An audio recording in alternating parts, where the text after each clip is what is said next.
For today's work, you will need a big pile of clean socks, and we're going to match the socks together. Now friends, depending on your household, your grown-up may match the socks together by taking the pair, remember, pair means 2 socks, and folding them over like this. Or maybe your grown-up takes the pair of socks and rolls them on top of each other into a ball, like this. That's what we do at my house. So let me show you the work for the day. Let's see. I have all of these socks, and I need to match them together first. So I'm going to start off with this sock. This sock has blue on the top and the bottom, and it has green and yellow stripes. So first, I need to look through the pile and see if I can find its match. Does this sock match this sock? I don't think so. It does have stripes, but these stripes are a different color. And look, there's a little helicopter at the top. So this is not a match. What about this sock? Is this a pair? I don't think so. Let's try again. How about this? Are these socks the same? They are. Here's a matching pair. So remember, once you've found the match, you can either fold them on top of each other like this, or roll them. If you want to roll them, you're going to open up one sock and pull it over into a ball, just like this. So let's try again. I'm going to try to find the match to this sock. This sock has gray and red checkers on it. Let's try to find the pair. Is this a match? I don't think so. Let's try again. Here we go. Here's the matching socks. Now remember, you can either fold them on top of each other like this or roll it into a ball. This is a little tricky. When you roll it, you're going to open up the top of one of the socks and roll it over like this. And there you go, 2 matching sets. Let's get back to circle time.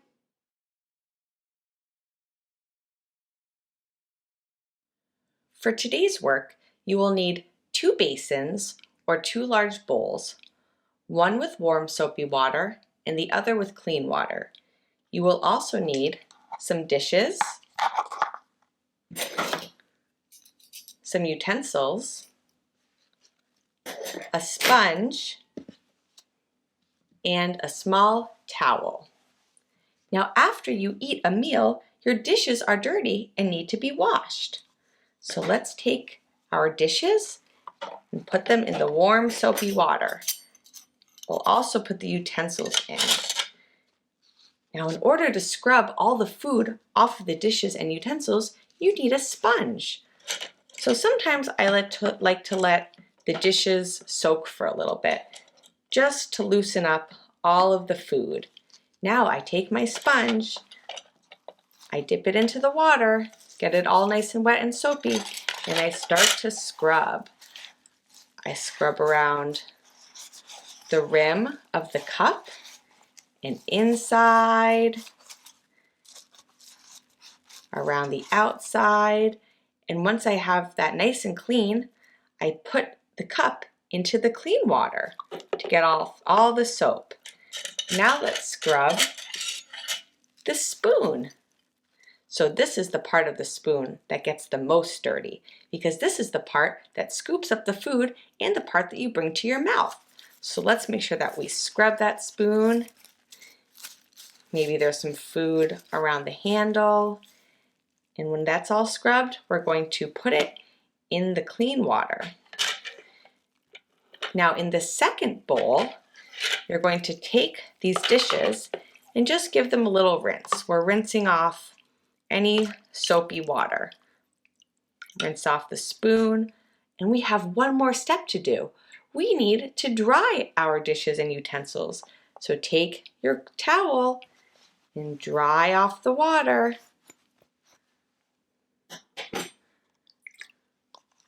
Dry off the cup. And let's get back to circle time. For today's work, you will need a spray bottle. Inside of the spray bottle, I have 3/4 full of water and a little bit of white vinegar. I also added a couple of drops of essential oil, which is optional. It's just to mask the scent of the white vinegar, which is a little bit strong sometimes. You'll also need a small cloth or a hand towel and a squeegee, which is also optional. And the last thing that you'll need is a big window like this. So like I said before, when my windows are full of sticky handprints, it makes the window a little bit blurry and hard to see. So then I know that it's time to clean the window. So the first thing to do is remove any items that may be on the windowsill. This is the windowsill right here. So I'm going to move the picture and this little sailboat out of the way. Next, you're going to take your spray bottle and you're going to spray the solution over the window. So start at the top, work your way down, and make sure that you have plenty of solution on the window. So if you're working with a cloth or a hand towel, you're going to simply start at the top and you're going to move the cloth in circular movements around like this. Around and around and around and around. You want to make sure that you're wiping up any extra cleaning solution, but at the same time, you want to make sure that there are no smudges left. So around and around and around and around like this. And work your way down, down, down the window. Now, if you're using a squeegee, you're going to hold the handle right here. And this is the flat part. This is the part that you're going to bring to the window. And again, you're going to work from the top down. So start at the top and go down, down, down, down, down, like this. Let's try that one more time. Go to the top, down, down, down, down, down. So friends, if your windows are high up, it may help to use a little step stool so that you can reach the top and clean down, down, down, down. And look at this, the windows are nice and clean and I can see much better. Let's get back to circle time.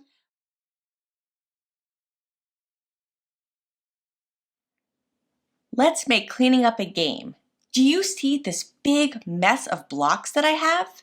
Well, instead of using my hands to clean them up, I'm going to use these tongs to clean them up. Now, when I squeeze them together, I'm going to lift up the block and drop it into the basket.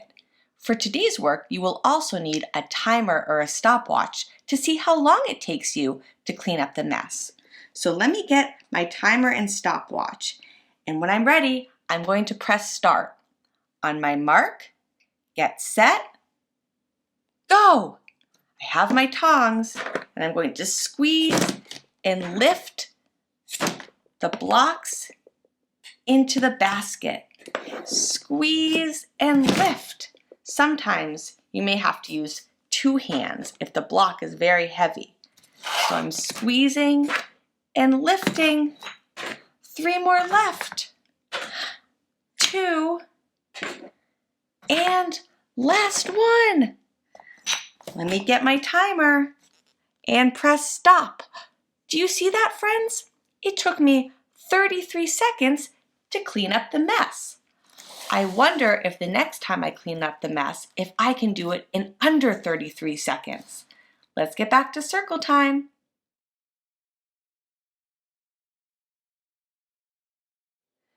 So here we are inside of my son's bedroom, and this is his bed right here.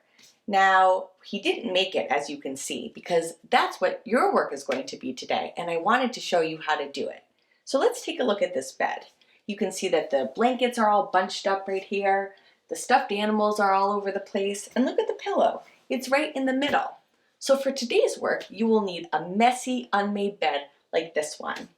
Now, the first thing that my son does is start off with his blankets. So let's see, let's move the pillow out of the way. And you're going to pick an end of the bed to start on. So either the foot of the bed, which is the bottom, or the head of the bed, which is the top right here. And that's what my son does. So he starts off with this blue and green blanket because it's the biggest blanket. And he stands at the head of the bed. And you're going to find two corners. Hold one corner in each hand, 1, 2, and you're going to lift the blanket up. And as it falls down, it's going to neatly cover the bed, like this. Up and drape it down. Do you see how the blanket spread neatly over the bed like this? And if you see any bumps or any creases that need to be flattened out, you can just go ahead and do it like this. So smooth out any bumps or creases that you may have. Now he goes on to the second blanket. So find a corner, one corner in this hand, one corner in this hand, and you're going to lift it up and it's going to drape neatly over the bed. Let's try it. Look at that. This did not happen exactly how I hoped it would. So I'm going to take a deep breath and try it again. All right, I'm going to try to lift the blanket up again and spread it neatly. There we go. That time it worked out well. And again, you can go ahead and spread out any bumps or creases that you may see. Let's move on to the next step, which is the pillow. So let's scooch the animals out of the way. Now the pillow goes at the head of the bed, which is the top right here. Just move it, and again, spread it out, maybe give it a little shake.